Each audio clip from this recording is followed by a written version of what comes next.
Bobby Motor. My name is Riley. Hey everybody, this is Michael and you're listening to Specula Live.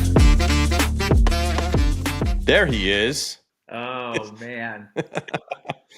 This was the whole like crux of the podcast is how long does it take for our guests to actually get into the room?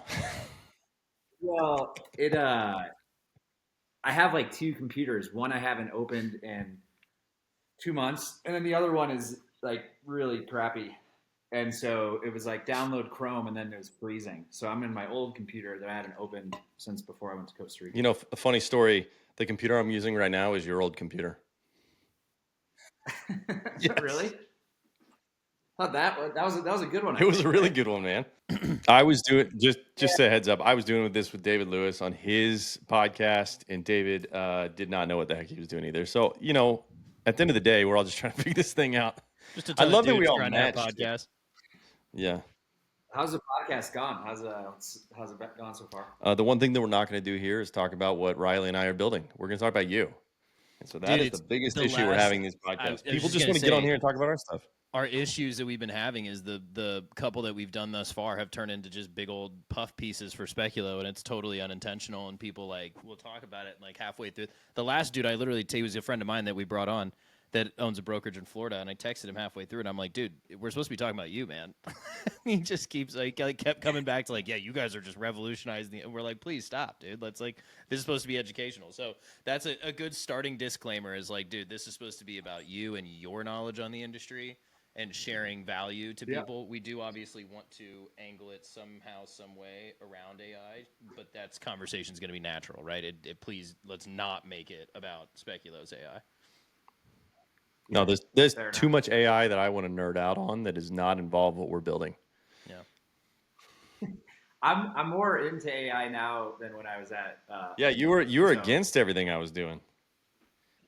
I'm not against it. I was going to take over everything. I'm now leaning into Gronk and ChatGPT and all of the goodness. So. Okay. How's that going? Are you guys editing this, or you guys started? How does this work? Hey, we're already recording, man. We've been recording the whole time. Yeah, we just go natural, man. You've been recorded. We don't even do disclaimers on this podcast. We just record people from the moment they step in. All right. let's get going. That's how it is, man. I didn't know. How have you been? I'm good. I just got back from Costa Rica. Yeah. I was there for like 3 weeks. I wanted to go on a one-way, but they like force you to have a return flight, so it was only like 3 weeks. I'm going to Buenos Aires, Argentina, in a week. So I'm just getting out of the cold, and I'm traveling. I started writing a book. I got about 5 chapters done in Costa Rica. Nice. I'm just taking a year, at least, probably longer, to travel and see a lot of places that I've never seen before. Okay. Write the book, do things that, I've talked about doing, but haven't had time to do them. And I think that's something that a lot of people should do more of. I know it's difficult with like real estate, not as much, but a lot of people only have 3 weeks a year of PTO, and it's hard to get all the traveling in that you want with only 3 weeks, given the front, the back end. Yeah. So I can just take off and go wherever and do one-way tickets when possible. So that's what I'm going to do all year. So what's the book about? Can you tell us? Finance. Yeah, so I'd already planned to write the book, and the book was because I have a lot of discussions around money management and what are the basics, and you see this and hear this common theme where it's I wish I'd have learned that in school. I wish they would have taught us this in school, or I wish my parents would have taught me this. And so, I didn't have any like crazy exit or anything that ultimately gave me this opportunity to travel.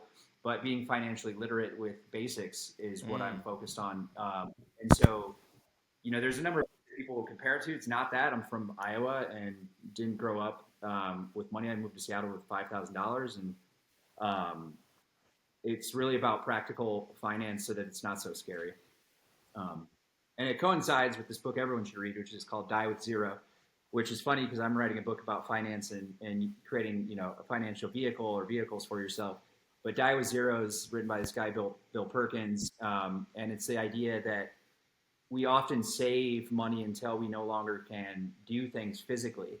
And we should focus more on experiences, because dying with a bunch of money doesn't really do anything. Whereas if you start early and you understand experiences as the currency, you'll live a far more fruitful life, and you'll be able to do more at a younger age when you can do things. So I read that on the way to Costa Rica, and it was incredible. And so this is kind of like a different take, but I'm aligned with Bill.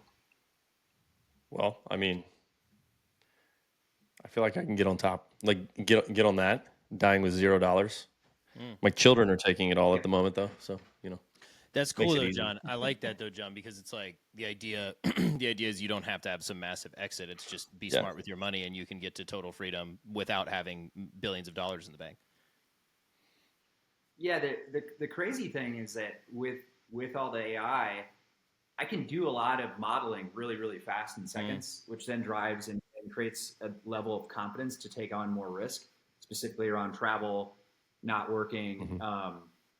And it's because I can just plug it in. I was telling my dentist today that, like, there's a simple prompt. This is what my net worth is if I believe I'll live for another 40 years, assuming an 8% return. Like, how much can I actually take out each month until I die? And if that number is bigger than what you currently spend, you should get moving on life and do less work. I like that. Now, do you have like a percentage more? Like, you see what I'm saying? Like, what was there a formula to that piece? Yeah, so Gronk 3 is really good at this. Gronk 3 will go in and say, like, do you want me to take into account inflation? Do you want me to take into account interest rates? Do you want me to like, create a conservative and aggressive and a less conservative? And so it kind of like, you just go down the rabbit hole. And what you're actually trying to do is figure out what is the increase that you can have, and you can give yourself increases. But I just kind of go down the rabbit hole, and what I'm trying to do is convince myself to go back to work. And if the maths really well, then there's really no reason to spend more time traveling. Got it.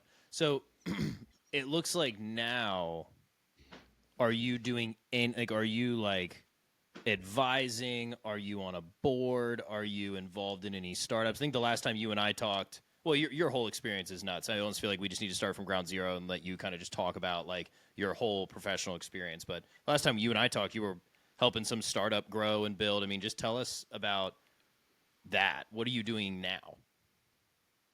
Yeah, I'm on a board of it's like a Zillow of Peru.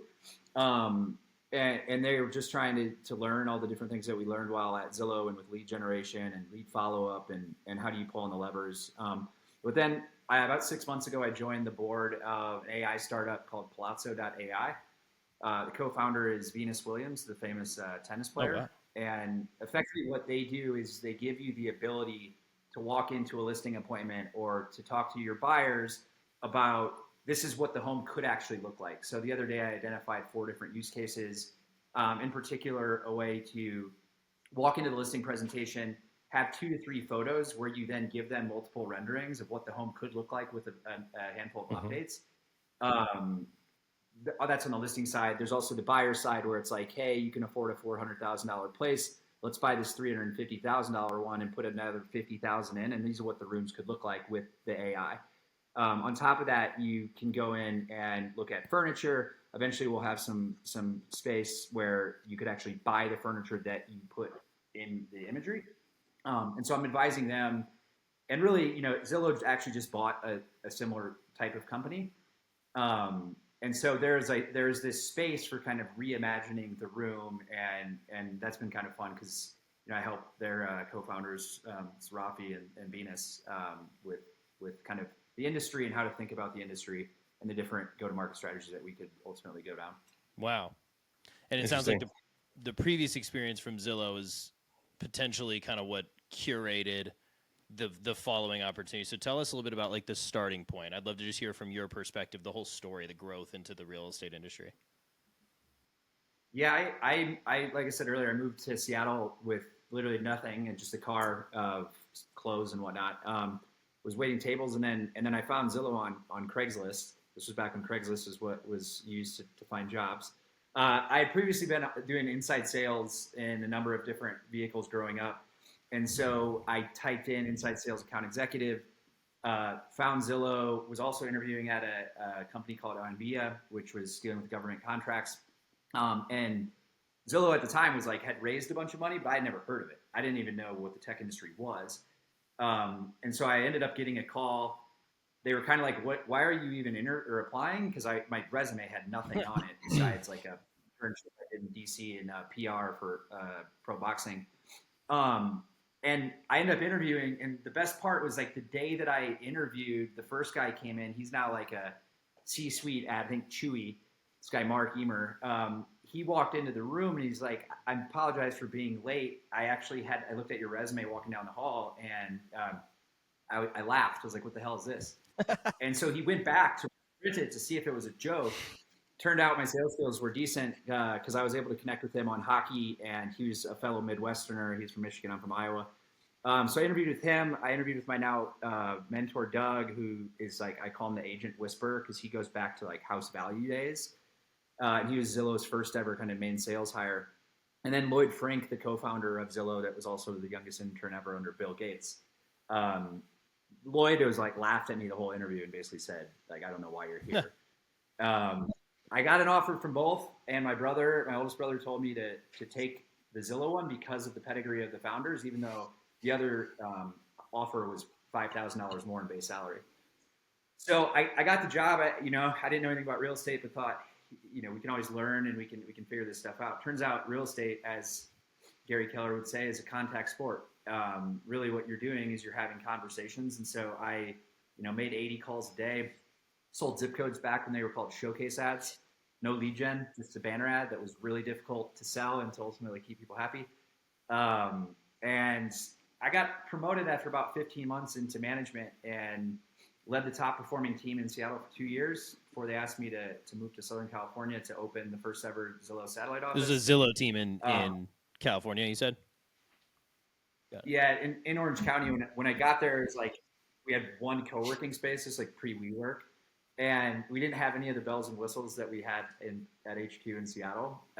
So one night, because the energy was low, we actually took all of the like crappy furniture and we broke it all so that we could create a bullpen that was more energetic and like people could see each other, so there weren't like walls up. We grew that to 3 offices in the co-working space, and then Zillow signed a 10-year lease with 3 floors in Orange County. It's now the Zillow Tower in Orange County. But I grew that to like 100 salespeople. We built a predictive analytics tool for the sales team that would predict who was likely to buy zip codes. That was really cool. We did a lot of like enablement pieces to drive efficiencies with the sales team. And then my brother had my first nephew, and that office was rolling, like doing, big numbers. And I moved back because I wanted to be around my nephew, and they gave me 2 projects. One was the Facebook retargeting video product. That was actually the one that they tried to convince me on. The second was Premier Agent Concierge, formerly known as Premier Agent Assist. Grew the concierge program to 285 people in about a year and a half. So we hired 285 people, absorbed all of Zillow's hiring budgets. Op City was being built in Austin. Our good buddy Ben Rubenstein, and like Ben and I met in Vegas, and we were talking, and we were basically building the same type of thing. Only I was doing it at Zillow, and he was doing it outside before Realtor bought him. But so then it was like 9 years. The last year and a half at Zillow, I was a first ever entrepreneur in residence. My job was to be disruptive and kind of get into areas where there were opportunities. I just got done building the first version of Best of Zillow. So the like rating system based on CSAT. All I did was rip that off from Uber because I used Uber, and I read a book called The Upstarts about Airbnb and Uber, so it was really easy to pattern match. And after 9 years, I was like, I'm going to go try to do this on my own. So I was really loving Personal Capital, now called Empower, to run my finances. So modeling tools, dashboards, reporting, and built a fintech tool with the goal to help real estate agents make more money and spend less. And that was fun, and then COVID hit, so I went and got a job at Amazon Web Services, working with startups. I had a team of 25 or something, and we helped startups grow. The funny thing is we had Anthropic. So Anthropic today raised a huge round, $3.5 billion. Yeah. They also said their model is the best, so it's like every week there's a new best model coming out. They did release their newest model today. Started at 3.7. Yeah, and they like 65 billion valuation or something. And then I was recruited to Side, which at the time had raised I think 250 or 350 million at a $2.5 billion valuation. And I had a similar role there where it was the role didn't exist, and they kind of created it so I could go in and be disruptive and look for ways to improve the sales team. Did that, got recruited to Livian by Adam Hergenrother and Gary Keller as the president at Livian. Livian was acquired by Place, and since then I'm reading, I'm writing, traveling, and advising, enjoying life. Advising, yeah. I'm reading this on. I'm catching up on my studies of your Zillow experience, and it's very extensive. Bobby loves Zillow. Oh yeah. I was. Were you at Zillow when I was like advocating against Zillow pretty heavily with Gary? It's most likely it was a fascinating time when like Gary was like on Inman and he's like battling Brad on stage. I'm guessing you were at lab. I was right? sitting in his lab, so in that office that Gary always has the meetings where you probably had your interview. I was sitting in there with I think I don't know, somebody else was there with me, watching it on the screens, just like cheering him on. Yeah, that was people always ask. They're like, I hadn't before Livian. I hadn't known anyone that knew Gary outside of people from KW, and so I was like, I can't believe Gary's interviewing me. We hit it off the first time. I think we doubled our interview time from what it was. So that means he was canceling on others, and then I flew to Austin. I think I spent like 4.5 hours, and it was like just sitting there talking with the guru of real estate, and every topic was really like things we went down the rabbit hole, whether it was iBuying or these different emerging models. It was sick. It was a career highlight for me. It was meeting Gary, and ultimately I got to meet with Gary every Monday. That's how I started the week. Every week was hour with Gary. It's like office hours with Gary Keller. Yep. Crash course in real estate, like boots on the ground real estate, because he'll tell you every story he's ever had. I think that empathy was the thing that was stood out the most. It was like there was not really a battle between Zillow and Keller in my mind, but I also got to work on both sides of it. I got to work on it on the portal side, and then I got to work on it twice on the brokerage side. But at the end of the day, this industry is so small that it really comes down to doing the right thing and being an advocate of the agent. And unfortunately, not everyone is that. Not everyone has the same feelings and emotions towards how difficult the job is. And not everyone necessarily has the right intent. And I think you can see that with a lot of products that are sold specifically around, do they understand the ROI? Are they coaching on ROI? And, the way that we were raised at Zillow is like the ROI was so tilted in favor of the agent for a really long time because there's all these additional levers you can see into the future. Now with Flex, it's far more difficult because now you're on the other end of the spectrum. So I don't know. I just have always felt like I love the industry and I love agents. I think being a real estate agent is hard. I've seen people that go from Zillow to real estate and crush it. I've also seen a bunch of them fail, and I don't intend to go down that route myself. I'd rather be support and help strategically for the industry. What are your thoughts on the brokerages that want to become iBuyers? I mean, being honest, part of the reason why I left Zillow was because I didn't want to do iBuying. Yeah. Like, as the guy that was working 800,000 leads a month, and in order, like, when we started it, Zillow was getting $50 a lead from the agent, and to operate a lead through the concierge was $65. We were losing $15 a lead. And Spencer, the CEO, was like, Boller, you got to get it below $3.50 for this to even be a business, because we can't just the ROI has to be there. And so imagine going from $65 to we got it below $2.50 in a year and a half. Like, I could have worked on iBuying, but I understood how nuanced that was when you're making the biggest investment or purchase of your life.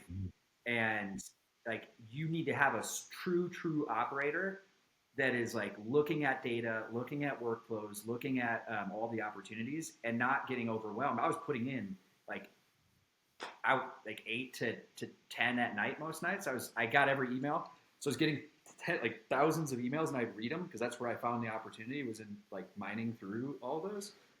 And fortunately, if you're going to build for the agent, you should listen to the agent, because the agent will always tell you exactly what it is you need to do. They're very vocal that way. No, no sometimes way. it doesn't. Sometimes it doesn't come off constructively, but yeah, yeah. I've been on all those sides, and at this point, it's all good. But the iBuying thing, to me, it was just too risky. And so I believe, and I've believed this for years. I've written about it. I've talked about it on video. I believe that the role of the agent is about optionality. You got to be able to provide the consumer with the different options and walk them through it, so you're the true expert. Two, I think that with AI, with financial tools, with transparency and expectations on immediacy, with the next generation, I think that the agent has to be a financial advisor of sorts. And so you have to have and provide optionality, but then you also have to be really good at being able to work through the not the mortgage, but the different options and how to create wealth through home ownership, and understand the long-term play of a refi, or of interest rates, or what is it, date the rate, marry the home. Like, all that stuff needs to be taught more, and that's part why I don't even talk about real estate in my book, because like that's, to me, far more sophisticated when I'm talking to a 16-year-old to a 35-year-old. It's not. I think that's further along. But iBuying is whatever. OfferPad just had their earnings today. I'm an investor in OfferPad. It's just a really hard business. And in Open Door, you saw their run up. Zillow had their run up, and it was crazy because revenue was tied to the purchase price, which is ridiculous. So you could buy a lot of homes, and that creates revenue, which isn't real revenue growth. So I don't believe in iBuying. I would say us either. You know, our focus is, you know, everything that we're doing. The whole reason behind this podcast too is how do we enable the agents to do that stuff? Because I guarantee you, the iBuyers are taking the same sort of thing, same sort of path, and investing heavily in what AI can do and how it can provide with them with the leverage to be able to go directly to the consumer, versus the agents being able to go directly to the consumer and have the leverage from the AI side to make their lives easier. And I think that, you know, at the end of the day, the iBuyer model, most consumers don't want that. They want somebody that they can talk to, that they can yell at, that they can, you know, make all their dreams come true for them. And iBuyers won't do that. It was always like, you see death or moving were two catalysts for that. But like the TAM isn't large enough. But I will say this: I don't think the story of iBuying is necessarily done, based on what I've seen from people that I respect. Like, Zillow started, and Rich and Lloyd tried to auction a home, and it failed epically. There was nothing to do with this estimate. It was, they just tried to auction a home, and it didn't work. And eventually the estimate came out. And then when I started there, we were selling two products. There's the showcase ad to real estate agents that could also be sold to pros. But there was a product in mortgage called rate tables. I couldn't for the life of me understand rate tables, so I didn't try to sell it. And that would always show up in my performance reviews. But I could sell the hell out of a showcase ad, and it made more sense to me. It's just real estate on the zip code, and as traffic goes, then that's more visibility to the agent. But the key there is that, like, these businesses, if done correctly, they don't let the first obstacle be the blocker. It's actually the opportunity to pivot. And so we may see Open Door. They might have they already have a huge team of engineers, and they already have people that can learn and do a lot of AI. Maybe they pivot to some completely ridiculous thing that is not iBuying, and maybe iBuying becomes a fraction of their business.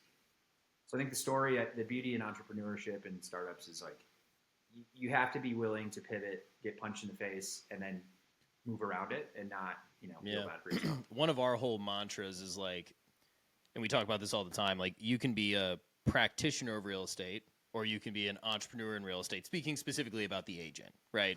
In other words, practitioner meaning kind of plugging your business into somebody else who's generating leads, converting leads, and handing them off to you. And, your business is somewhat dependent upon that entity, versus you being an entrepreneur, creating the machine, truly getting out of production, right? Quote unquote, whatever that really means. And then creating a machine that really produces. So I think from somebody like you who has arguably probably the most experience in converting online leads that probably anybody that we would have a chance to talk to. Like from the agent perspective, Zillow, Realtor.com, a lot of these platforms do it for you. From the agent perspective, like what is that key to converting a lead? Because you were talking about like the option economy, right? Going in as an agent and providing an option, a menu. Don't interview multiple agents, interview me on the multiple opportunities I can offer you, right? How do they get somebody to sit down with them? What is that conversion that needs to happen when agents are directing leads to themselves and building their own brand? How do they convert effectively? Yeah, I mean, everyone's heard like speed to lead clearly matters. Yeah. Things that I think that people need to think and be more eloquent about is understanding capacity. So the way that I hired at Zillow was based on like capacity, and I've used this metric for forever since then. You have a finite amount of time, and the time needs to be focused on the right activities. And so you got to understand like how many quality leads can somebody work at a given time without having diminishing returns, because that's just going to increase your expenses as well as create a less trustworthy brand to the consumer. So I look at like speed to lead clearly matters. Understanding capacity. Funny, at one point I had the BI team at Zillow. We sat down and I was trying to understand this basic question I ask every mega team leader, just how many leads is the right number of leads per agent? And it's a month, and it's really loaded question because I knew that if, I won't say names, but like I'd have somebody say 40 leads. Well, at a certain point, having run my own sales teams, they go after the lowest hanging fruit. So my expenses are increased, and it's like, it doesn't do anything for me. Then people would have 25. I always thought 25 was too high. I thought the right number was probably around 15. But when BI ran the analysis, it was far more complex than that. You could probably ask ChatGPT right now. But it was like after giving Zillow a lead would close in 57 days at the time that I was there. That was the average. You could load them up like 20, 20, 20, but then you need to drop to like 10, 10, 10 because they're serving the other people at the front end of the pipeline. And so like, I think understanding capacity, I think that speed to lead, and one thing I really like that I see a lot of brokerages and team leaders are doing now, they do like the daily stand-ups where they're doing role playing and people are leaning into the role playing. I think that's great. But the fourth one is, Bobby knows this, I love data. I know Bobby loves data. We geek out on data when we were working together, and like, you can't shy away from the data. The data is not there to scold you. The data is to help guide you and inform where you're going.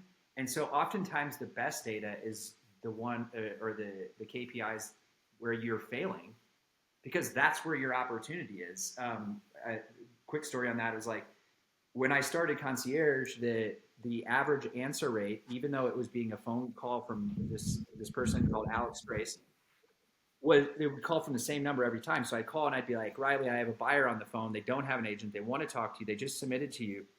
And agents were only answering 25% of the time. So that's when I had the idea to draw up a wireframe of the CSAT score, like what you get on your Uber rating, send that to the agents every month, because it was terrible. 25%, like real-time live transfers is bad. And I got a lot of shit. Like I had to go outside of Zillow to build it. I had to get a budget from the president to go test my theory.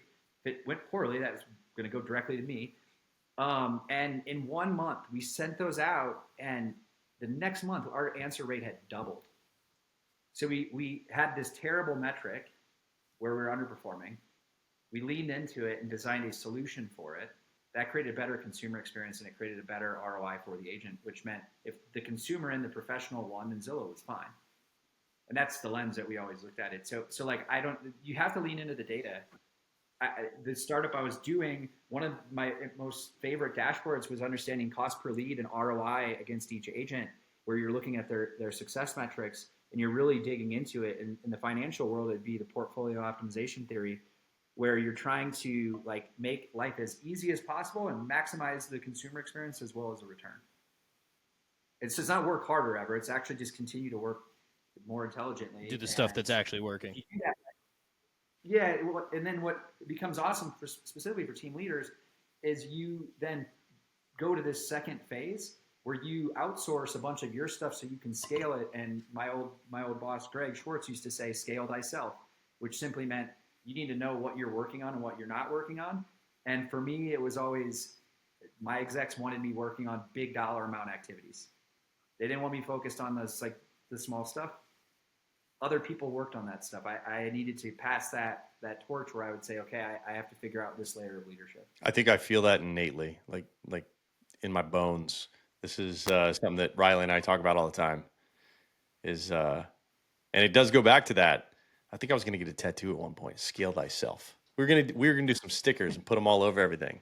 I think that's one of the most important things for leaders in business to learn is how do you scale yourself? Because all of us like to do all the little things, and that's why we became successful at the things that we're successful at, is because we like those little things that made us successful in the first place, and we have to get past that and just let other people do more of it. Yeah, you still what I call is like you still get really good at what's called the circle back. So you're still doing your check-ins, you're still reviewing the strategies, you're still doing audits. It's just you don't ever get to not do those things because that's being neglectful. But what you do is you think about, okay, what's the next strategy? And in real estate in particular, I've had this discussion many a times with really large teams. And it's like, look, I can help you with that phase. But the reason why I know it is because I had amazing mentors that when I sat down with them, I said, these are my obstacles. They were like, have you thought about this, this, and this? And that became a muscle of mine. I was able to scale scale thyself more effectively. But it's because I had mentors and I was open to learn. There's a sense of I want to learn. I'm not. There's no ego. Let's go do this together and let's make a bigger impact.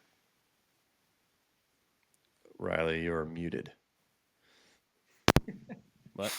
Now can you're you guys good. hear me okay? You're Sorry. good. Yep. There are many scenarios where we'll be talking to rainmakers, large teams, right, director of sales, whatever, and the response we get is, well, they can't get it done, so I'm getting it done, right? I'm doing it. I have to get it done. It's like exactly what you just said. It's you have to scale thyself, meaning sometimes you've got to spend the time doing the dirty work to train other people, go through the pain, go through the growing pains of letting somebody else make the mistakes versus you just taking the reins, doing it, and getting out of the way. And I feel like in real estate specifically, it's really hard to do that because a lot of the foundation that powers a team and agents as you grow a team is the database of the rainmaker, right? A lot of the leads that come into the rainmaker, it's passing those leads off and trusting the process. And so it's interesting to hear what you're saying, John, where it's like that's just part of the game, dude. Like there are certain things you got to just let go of.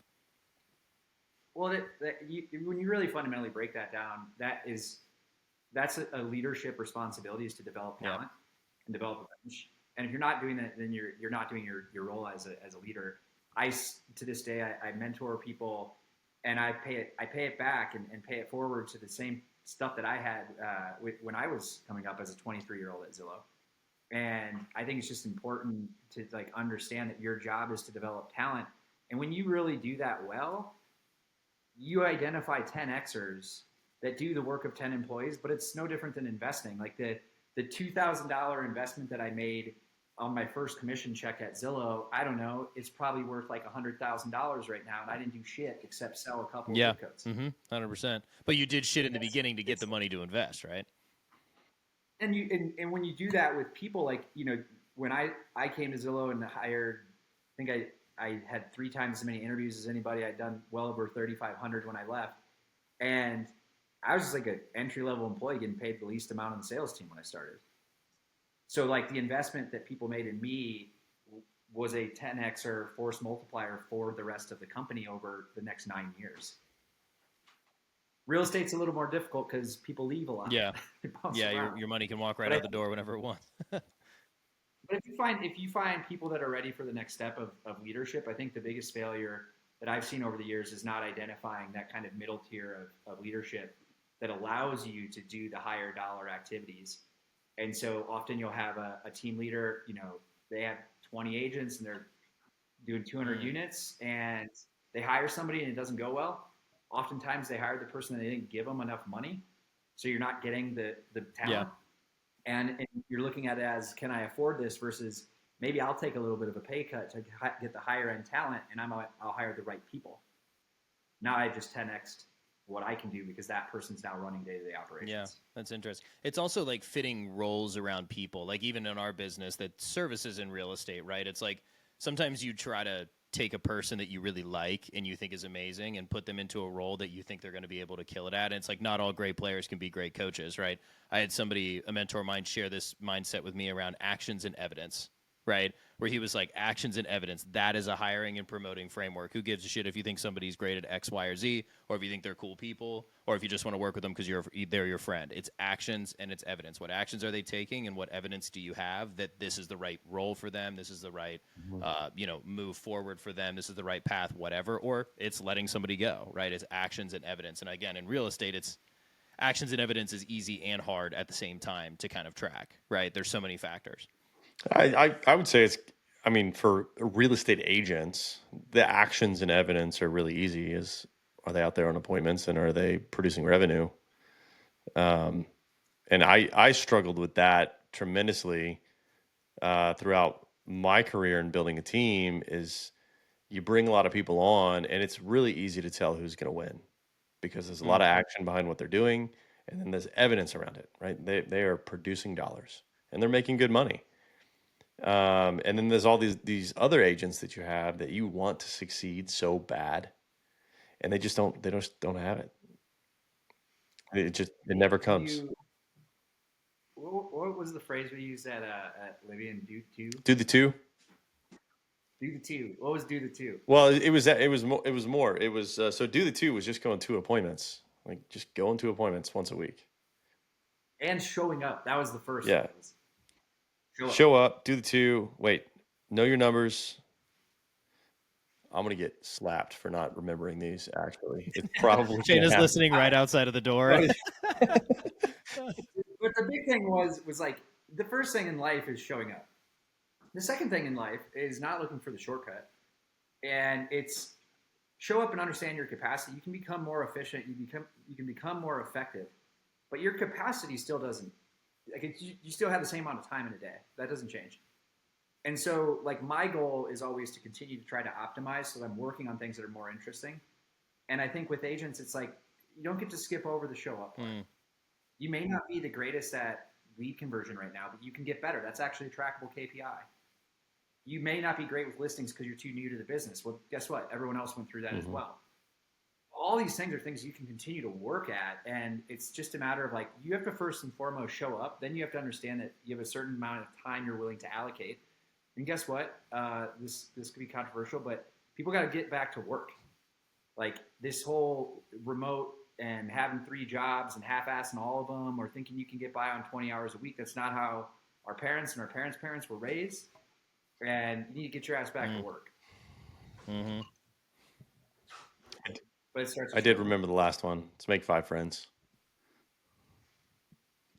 How hard? And that's not even difficult. Like send 5 DMs on Facebook. Like it's the effort. Dude, we do that with Brody all the time. Like we're talking about showing up, John. Like we set a goal. We're gonna set 3 appointments every day. And like sometimes, our Brody is our sales guy.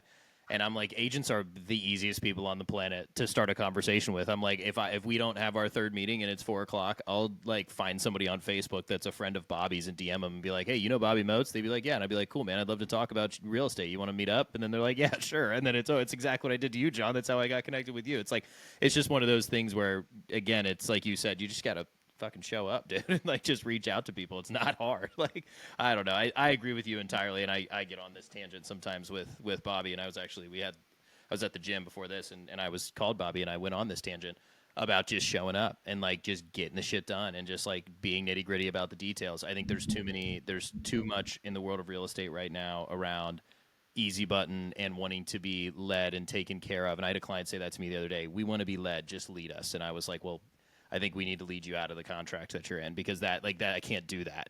Like I can't just hold your hand and take you across the finish line, right? This is a 2-way street, a 2-way relationship. And whether it's clients or it's agents we talk to or agents on Bobby's team or, agents in our market center back when we owned a market center, it's just it's that conversation of just like show up and get the work done. And it's a game of numbers. You talk to 1,000 people, you're going to sell more houses than if you talk to 500.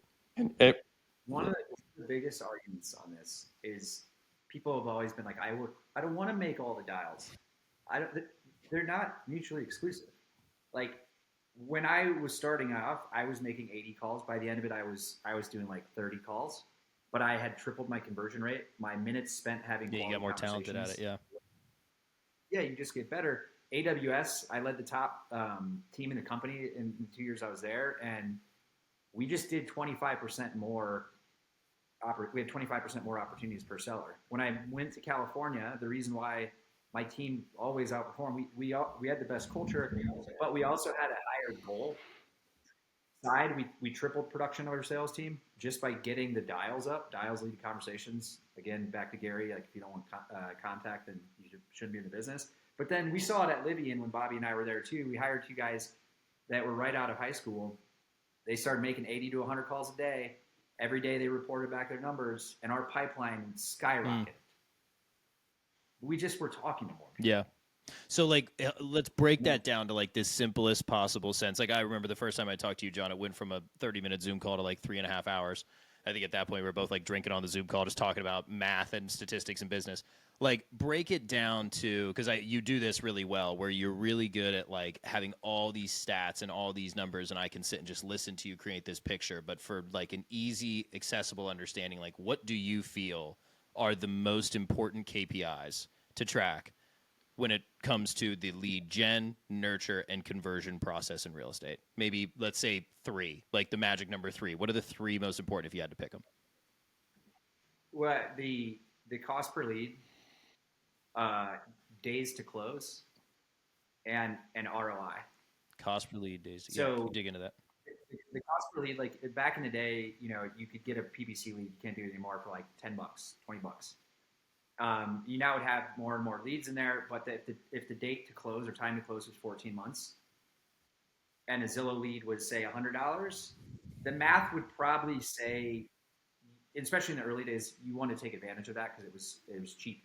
It was stupid cheap. There's a guy used to be at KW. I think he's at Real, Kenny Klaus, and I used to call Kenny when he was in Arizona, and I'm like, Kenny, dude, so many leads.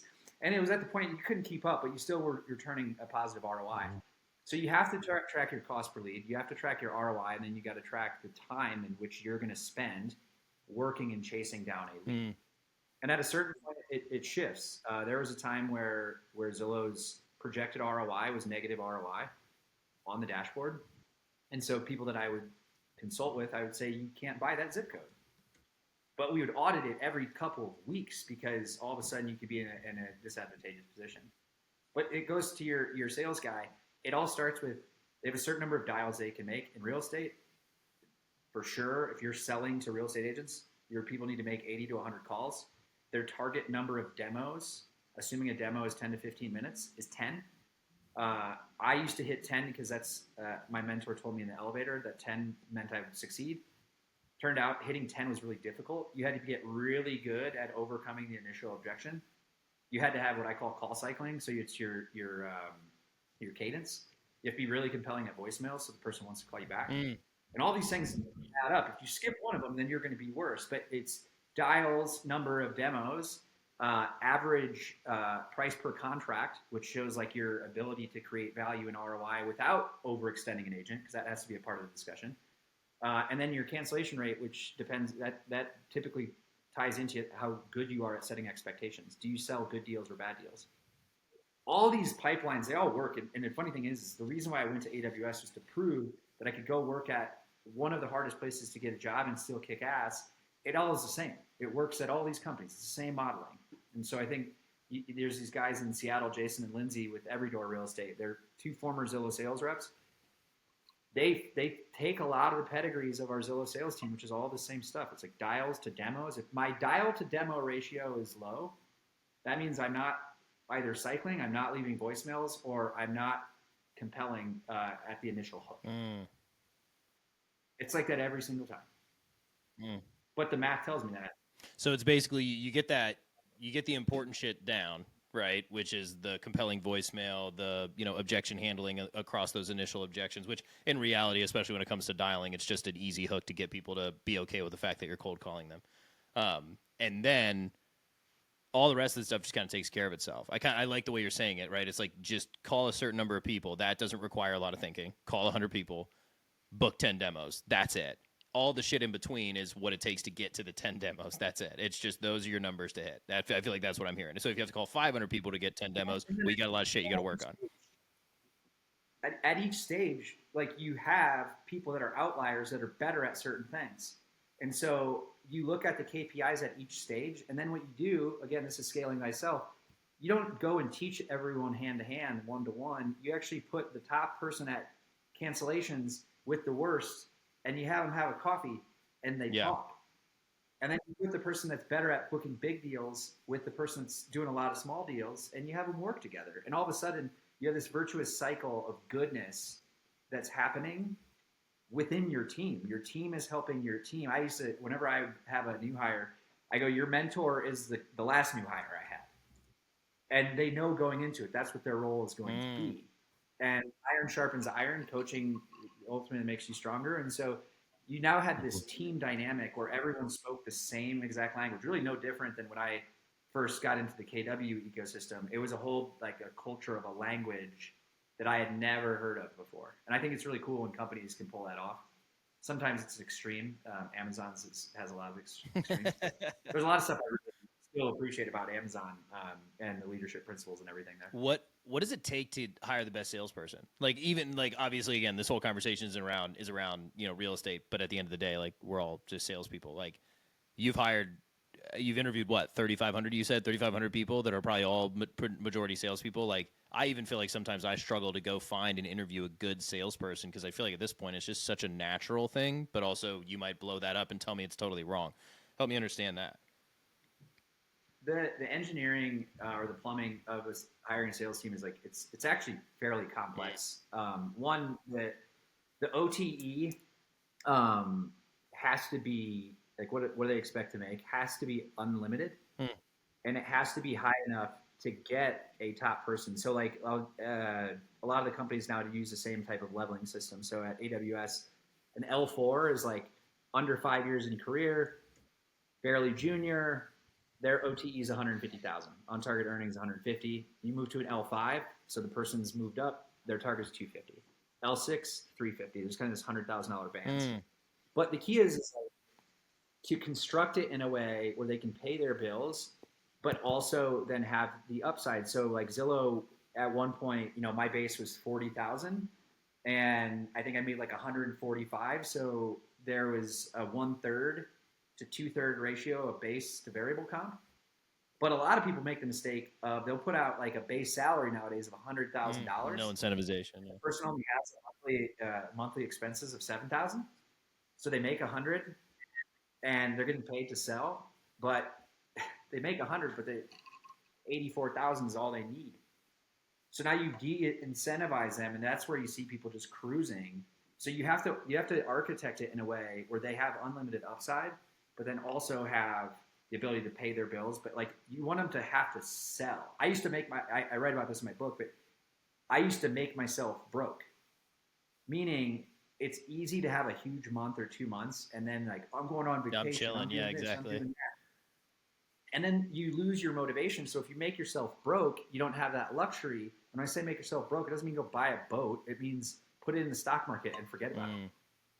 Yeah, some people might read that wrong. But I'm going to make myself broke. I'm going to go buy a Rolex. I'm going to go get a new car, and then I'm going to be motivated as hell. Yeah, it's not to say don't. I have a nice watch. Like I have things, but at times you just got to understand your own challenges and motivation and get ahead of that. Invest in yourself. I was on a panel with one of the top agents in Austin. He's over at Real, and he was telling me that last year he had by far the best year he's ever had. And he goes into every single month. He doesn't look at his money. He just has the assumption that he is broke all the time. And he made so much more money last year than he's ever made because he goes in every day and he stresses himself out a little bit, assuming that he's just going broke and he has to get himself out of it. When in reality, he's making more money than he's ever made. And it's not jump change. He's like one of the top agents in Real. So I think that there's some science behind that. Go buy the Rolex. Those are the funny ones. Bobby's like, screw this whole invest in the stock market thing. Let's just go buy a shit ton of expensive stuff, and then we're all going to be screwed. Exactly. Just do like 2 expensive purchases a year. The rest, put it No, away. And then you don't have to retire in your 50s. You could retire. I'm 39. I turn 40 in a month and a half. Like, I think I'm good. But guess what? You make yourself broke, but you also then run the ChatGPT or the Gronk 3 formulas in the background, and you're like, give yourself the confidence that you're not broke, but create the mirage that you're broke for yourself. I like that. And then like I hate selling equities in the stock market, but that's why my bank account I have like two main bank accounts for just day to day. It's like housing and spending. The spending never has more than $4,000 ever. There's no. We're just listening to you. Can you hear us? Okay. Sorry, I just had a Safari. Oh no, you're good. You're good. So You're I good. was like, That's really interesting. Now you got my gears turned. You got me thinking about this. I mean, I am broke all Rolex? the time because my kids. It's like $1,700 because they have a recital, you know. So it just happens. Have kids, that'll do it. Yeah, that's a good investment. it's worth noting. Like I don't have kids. A lot of the stuff I would follow the same kind of like strategies, but I would have an increased amount of money in the bank at each time. It also gets you to like take on an extra project or do 10 phone calls a day this week that you weren't going to naturally do. Like there's like simple hacks that they really just it compounds. It's the same with investing. It's the same with investing. It really is wild. I mean, I did that. I mean, that's how Bobby and I ended up doing what we're doing. When the market started to shift, a year and a half, whatever, however long ago it was, I just kind of started thinking, I'm like, things started slowing down in every part of my life. And I thought, you know what? I'm just going to start reaching out to people that I met in the past. I'm going to start reaching out to old conversations. I'm just going to start seeing, because it's not like I'm the only one who's noticing something. And there's only two people when shit happens. One, people who let it happen to them, or people who take advantage of it and go create stuff, right? So I'm like, let me go call as many people as I can think of that I've connected with, called Bobby, and I mean, our whole trajectory of our business has completely shifted for 10 times better, right? Better than I could have even imagined. And it was because I called Bobby, and 3 minutes later, we were like, hey, let's hop on a Zoom call and just show each other what we're working on, right? And that's just a testament to what you're saying, John. Just call people. Literally just make 10 phone calls and just connect with people. It's not rocket science. Feels like it is sometimes, but it's not. No. Bobby, that's how, I mean, we this was like a thing that we were doing at Livian, but I talked to you and I talked to Shayna, your wife, and like Eric. We just figure out reasons to have conversations. And all of a sudden you wake up and there's like a referral or this person. Like part of what I do on a day-to-day basis is connect people with other people. So Bobby, you're LPT, and I just talked to somebody from LPT a couple days ago. We both know him, loves boxing. We've mentioned him a few times on this podcast already. Yes. Yeah, but then also, I was talking with a well-funded startup recently just to check in with their CEO and in the prop tech space. And after that, I had 2 or 3 more follow-ups to make where I had to make introductions. And this is like how the world works, but it's the same in lead generation. Figure out reasons to have conversations so that a referral randomly shows up, because you're just creating discussion points. And the one that the art that is the most lost at this point is the phone. It's so easy to send a DM or send a message or send a text, but like actually having a 20-minute conversation while you're out getting exercise on a walk, it's a great use of time. Dude, it's so funny. I have the opposite problem with our sales guy. Loves being on the phone. Like, I've never met anybody that can just, he'll make 10 phone calls and book like 8 demos. I'm not even kidding. I mean, he's unbelievable. His ability to sell on the phone and have conversations. But when he gets in front of a computer to type up an email, he turns into this like super like way too professional. Like it's just the weirdest thing. And I hope he listens to this, because we joke about this all the time of like, he's so opposite. You know what I mean? Like most people are super confident with a text or super confident with an email, and they'll break it all down and have the best, well-written email. And Brody's like, man, put me on the phone with somebody, I'm booking a demo. Like he says it all the time. He's like, if somebody picks up the phone, I am booking a demo. But if it's an email, I might as well just go out the window. I'm like, what an odd problem to have. Brody, if you're listening to this, don't send any emails. If you ever send an email, just send your name, your contact info, and your phone number. That's it. Because what I've always said to people, one, emails, it's a far easier thing to reject an email or delete an email. A phone call where you're having to look somebody in the eye, it doesn't have to be over Zoom. You could just assume that having a conversation where you're intimately talking with the person, it's far harder to reject that person if you're like actually there. The thing I would always tell people about email and text, that's also a signal that your seller's not making calls, because their numbers show it, but two, their conversions are lower because they're just emailing and texting and think they're like some really amazing get marketer, shit which done. they're Yeah, not. exactly. You're not going to close a deal from Times New Roman Helvetica font 12 with bold and italics and underlines.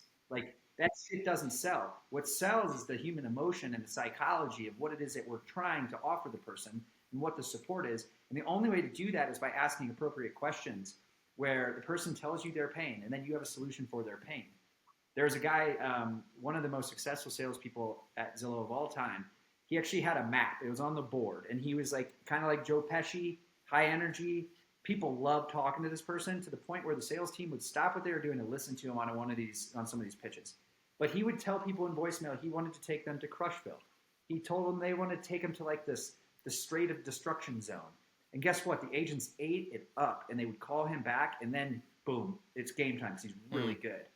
But that was because it was funny, because it was differentiated. It was like, I want to spend the next 10 minutes talking to this person because the other 20 people that have called me in the past, they were not very interested. It's funny listening to people talk about sales, especially the way you explain it and you lay it out, John. It's amazing because like it's just the most obvious shit that everybody's like, I thought about that, but like every time you're saying everything you're saying in the back of my head, I'm going like, I've thought about that before, but then I just thought that was too easy. Like I remember early on in my career, that was what always would go through my head is like somebody would say something and I'd be like, I thought about that already, and like I just think that sounds too easy, and like I already thought about that, and I don't know what I'm doing, so I better try to make it more hard or more difficult than it is. When in reality, it's like, dude, just be funny, be engaging, and then you're gonna sell more shit. Make 100 calls a day, be engaging, and you're gonna sell 10 demos. I love Tom Ferry. He's a master at what he does. And Tom, like, he'll get up and he's like, wake up and look in the mirror and say something positive to yourself. Or wake up and say, I'm going to crush today. Or like some of the stuff at family reunion at Keller because that was the only time I went was one time. It was fascinating. Like some of this stuff is just the most common sense stuff. Just remind yourself of that. It's all common sense. We were saying this at Livian. You show up, make 5 friends. I forgot the other one again. Do the two or whatever the hell it is. Yeah. And the last one. What the heck? Know your numbers. Know what you're doing. There you go. It's straightforward, but it's like we're trying to make things easier. Guess what? Like you get to a capacity and then you analyze your capacity and you make it easier after that. But you got to hit your capacity first. Yes. And that's how you make more money, is because you hit the ceiling and then you break through that wall. And once you break through a wall the first time, it's far easier to go past it and through it again. And then you hit another wall and you go back through. You have to figure out the next strategy. And that's called maturation of a professional. As you continue to break through and you continue to, when you run into the wall, that's fine. It's great. Congratulations. You just are about to get to the next level. You know, I keep getting this question asked to me over and over again. It says, Bobby, what's the avatar of somebody who needs AI in their business? And I think that's it. It's, have you hit that limit that all of us hit where you're trying to do it by yourself? Because what AI is then designed to do is get you past that limit, provide you the leverage to, instead of hiring somebody to give you that leverage AI to go to that next limit and then leverage it some more. And it's only getting better and better and better. So like, for example, when Shayna started in real estate, she sold like 55 houses her first year. It was her absolute limit. But it was her limit because of all the paperwork, right? She needed an assistant, a full-time assistant.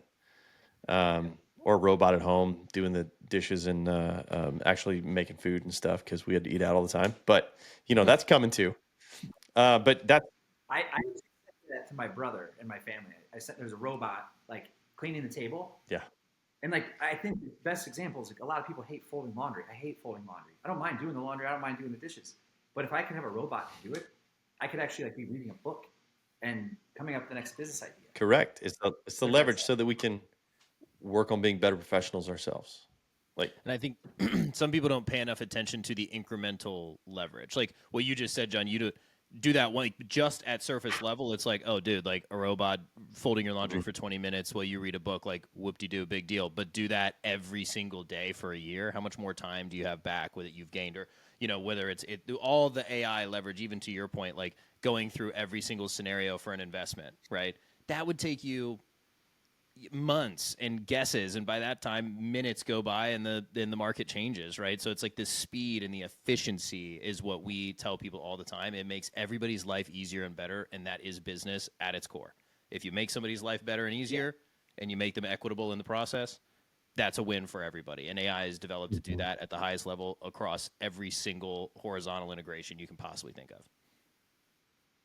I was at the dentist today. They had the big monitor in front of me, like that I could see, and it was like, they're like, this is done with AI, and it's like giving me all the, and I was geeking out because it's all this data.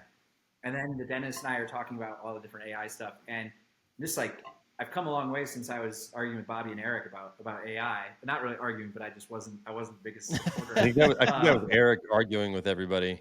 Oh wait, yeah. But the thing is what I did notice, I noticed that they had this like trove of data on the screen and then I heard the hygienist behind me started to do math, and she was clearly not very good at math. And I almost said, hey, will you just tell me the formula so I'll do the math for you? Because like, I would much rather have the data AI bot machine software analyzing it than like somebody that's not their craft. Yeah.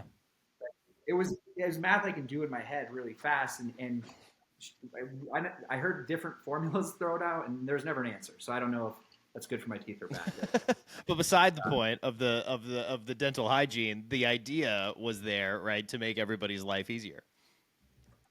Yes. I love that. Wow. Yep. Oh, okay. Have we gone too long at this point? Do we know? No? We're right at about an hour from when Jon. Do I need a drink too, so that we can keep this thing going all night? I got my brother just flew in from Toronto, so I'm heading out to. Oh, that's fun. That's fun. I'm still jealous. I've not been out to your big penthouse over there. This is a different place. Never mind. As a part of what I talk about, I downsized so that I could free up cash to go travel. So I did a little bit of optimization for myself with the purpose of, hey, if you're not going to be here, I'll probably be here like maybe 3 months cumulative for the year. So why pay for this high-rise thing? I should just downsize. It's still in a nice place. It's just I'm kicking myself for never seeing it. Period. You should tell my wife that should be a strategy in life. Riley, remember that. Yeah. I got it. You have to cut. You can't just keep adding. You have to cut something. Okay. Yeah. But I got to scuba dive, and I was in the rainforest, and I got to see sloths and surfed, and like that was worth it, you know. That is crazy. That is worth it. It's the experiences in life. And I think I'm going to tie this back around to AI, and we talked about this a little bit. That is why we're all in this business, why AI is what it's going to do for us. It's going to give us the opportunity to create more experiences for ourselves, and for the people that are terrified of what's coming, just know that that's why it's coming, is so that we can go live more experiences and sit down and read a book while my dishes are being done, you know. I'm here for it. I just hope. Well, guys, keep up the good work. Let me know how I can help, as always. Yeah, we appreciate you, Absolutely. dude. Thank you for the time, man. Yeah, it was good to see you. Good to talk to you, Jon. I haven't, text me sometime when you're not out of state, out of country. It was before you were at Speculo, and I was out by the pool talking with you. That was our last check-in. That was a while back. That was a while back. Yeah. That was when I was talking about merging everything with you, Riley. So. Okay. All right. Well, I guess Jon must have said something nice about what we were doing, just the idea of what we were doing, because it actually happened. That's an example of our check-ins. Like, just do the check-ins. There you go. Yes. Okay. All right, before we go, I would be remiss if I did not tell you, Shayna said you better call her at some point. So, just so, yeah, especially while you're in country. I thought about that today. I should call Shayna. Yeah, exactly. One of those conversations we talked about. There we go. Hey, everybody. Thank you so much for joining us on the Specular Live podcast. We are very grateful for your support, as always. If you or someone that you know is interested to just get a consultation on how they're using AI in their real estate business, do not hesitate to hit us up through one of the links in our profile, or you can feel free to DM us on any one of the social channels. Stay tuned for more episodes, and make sure to like and subscribe to make sure that you get notified when our next podcast episode comes up. Thanks, guys.